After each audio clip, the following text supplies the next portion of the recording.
Dekabrın 3'ünde Bakıda ve Abşeronda hava değişken bulutlu olacak, arabir tutulacak, günün birinci yarısında bazı yerlerde yağış yağacak. Mülayim şimal-qərb küləyi gecə arabir güclənəcək. Doğru Xəbər Azərbaycan bildirir ki, bu barədə Milli Hidrometeorologiya Xidməti məlumat yayıb. Temperatur gecə 8-11, gündüz 12-15 dərəcə isti, atmosfer təzyiqi isə 771 mm civə sütun olacaq. Naxçıvanda da gün ərzində arabir bəzi yerlərdə yağış yağacaq, temperatur 13-14 dərəcə isti olacaq.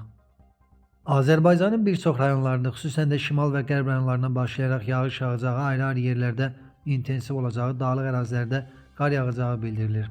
Gündüz yağıntıda fasilə olacaq, bəzi yerlərdə duman gözlənilir, mülayim qərb küləyi əsəcək.